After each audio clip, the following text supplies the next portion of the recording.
This presentation is to provide an overview of the Special Needs Plans or SNP application process. The topics we will cover are a brief SNP overview of what a SNP is, the SNP application timeline, SNP application requirements, SNP application elements in the Health Plan Management System, HPMS, important updates and reminders, and SNP resources.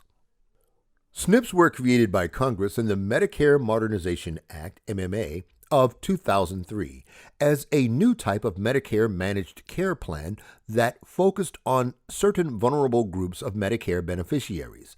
The Bipartisan Budget Act of 2018 permanently authorized SNPs, which includes dual eligible SNPs, DSNPs, chronic condition SNPs, CSNPs, and institutional SNPs, ISNPs. SNPs are a type of Medicare Advantage MA plan that must follow existing MA program rules. The timeline for submitting a SNP application is the same as the MA application.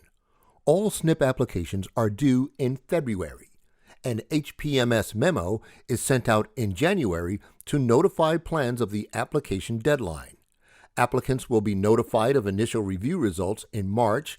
The second round of review results will go out in April, and conditional approval and denial notices will go out in late May.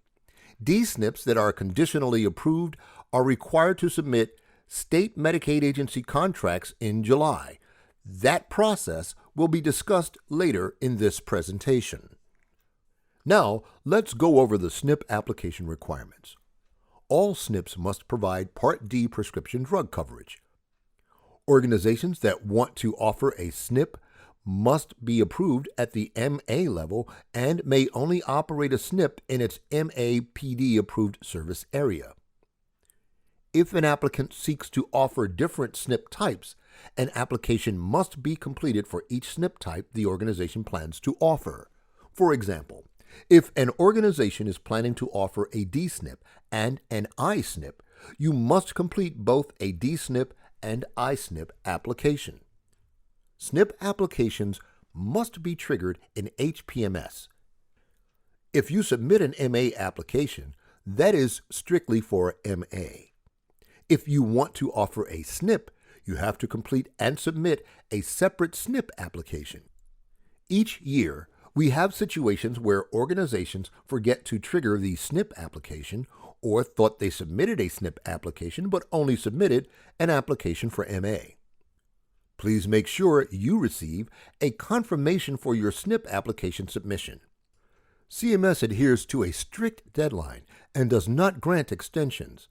The good thing is that there are now pop-ups in HPMS that will ask if you would like to trigger a SNP application. You can refer to the HPMS application training for more information regarding triggering the SNP application in HPMS. The information is also in the SNP user guide in HPMS. If you are a new applicant or an existing MA organization seeking to offer a SNP for the first time, you will need to complete an initial SNP application. Please keep in mind, if your MA application is not approved, then your SNP application will not be approved. The Model of Care, or MOC, matrix upload documents and the MOC narrative are required to be uploaded with all initial SNP applications. Existing MA organizations that want to expand the service area of a current SNP must complete an SAE application.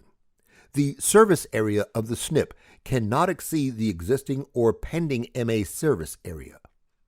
For example, if an applicant is planning to add a county to a current DSNP under an existing contract number and the county has not been approved at the MA level, you must complete an SAE at both the MA and SNP level. The MOC matrix upload documents and the MOC narrative are not required for SNP SAE applications. Existing SNPs that are not expanding their service area but are required to renew under the National Committee for Quality Assurance SNP approval process are only required to submit a mock written narrative and a mock matrix upload document in the mock module. Please note, C-SNPs must submit a mock annually. For more details regarding mock submissions, please refer to the Changes to the Model of Care Submission Requirements issued November 28, 2018. There is also a Model of Care Training HPMS memo released in January. This memo also provides information for mock trainings that are offered to assist with mock submissions. Completing a SNP application in HPMS consists of attestations and uploads.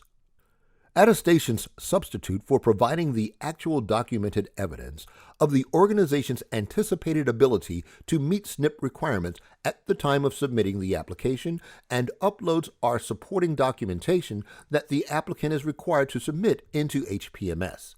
There are SNP-specific upload documents which are described throughout the SNP attestation sections.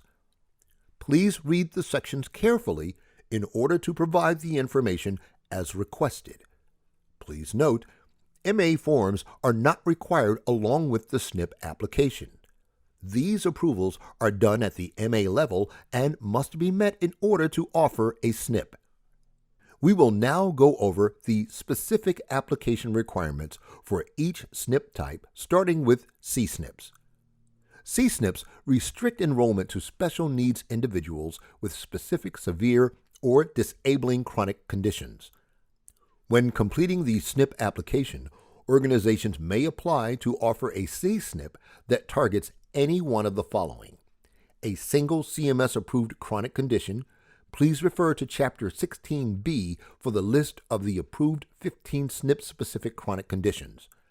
A CMS-approved group of commonly comorbid and clinically linked conditions, or an MAO customized group of multiple chronic conditions, which are described in Chapter 16B. There are no C-SNP-specific uploads. However, mock upload documents are required for both initial and renewal C-SNP applications. We receive a lot of questions about combining C-SNPs. Please note, if you offer a C-SNP and are seeking to change or offer a new C-SNP type, a new application is required. For example, if you are currently approved for a chronic heart failure C-SNP and you want to offer a chronic lung disorder C-SNP, then you will have to complete a new application with a new mock specific to that chronic condition.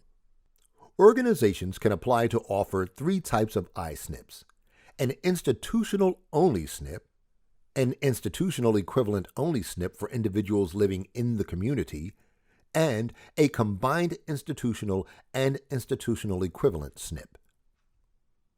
Institutional-only SNPs restrict enrollment to MA-eligible individuals who require a level of care service in a long-term care facility. A complete list of acceptable types of institutions can be found in the Medicare Advantage Enrollment and Disenrollment Guidance at cms.gov. An institutional equivalent SNP enrolls MA-eligible individuals living in the community but require an institutional level of care. For the institutional-only SNP, there is only one upload document, which is the I-SNP. Individuals residing only in institutions upload document. This document requires a signature by an authorized representative at the applicant's organization. Please note, a contractor would not meet this requirement. The document also requests a list of contracted long-term care facilities. Please only list the facilities that you are contracted with at the time of the application submission. The institutional equivalent SNP upload requirements include the I-SNP residing only in community upload document, which also requires a signature by an authorized representative and a copy of the respective state's level of care LOC assessment tool to determine eligibility for each institutional equivalent beneficiary. Please ensure it is clear which state the LOC assessment is for. There should be some indication that the document submitted is a comprehensive tool used to assess the target population. The Combined Institutional and Community I-SNP requires the I-SNP individuals residing in both institutions and the community upload document again that requires a signature by an authorized representative and a copy of the respective state's level of care LOC assessment tool. Mock upload documents are also required for both initial and renewal I-SNP applications. We also receive a lot of questions with organizations wanting to combine I-SNPs.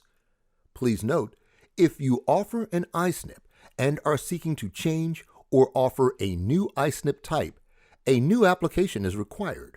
For example, if you are currently approved for an institutional-only I-SNP and you want to offer an institutional equivalent I-SNP, then a new application would be required. Or if you currently offer an institutional equivalent I-SNP and you want to offer a combined institutional and institutional equivalent I-SNP, then you will have to complete a new application. Last but not least, D-SNPs.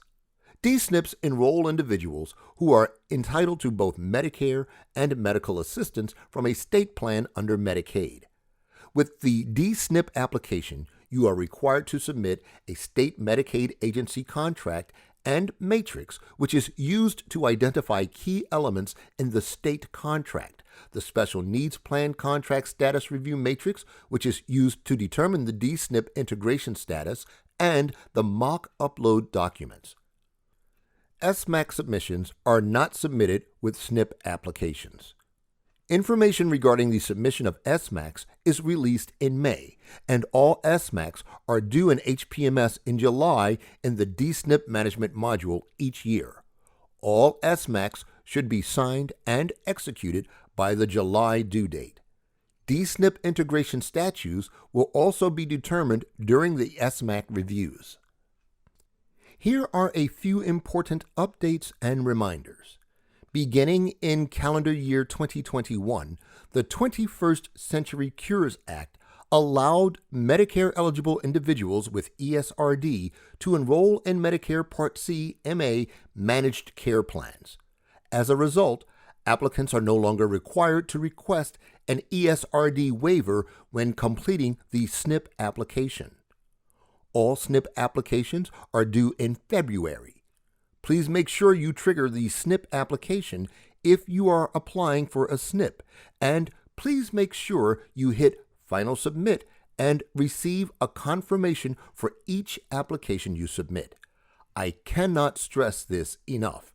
CMS does not grant extensions. These are resources that are available regarding the SNP application.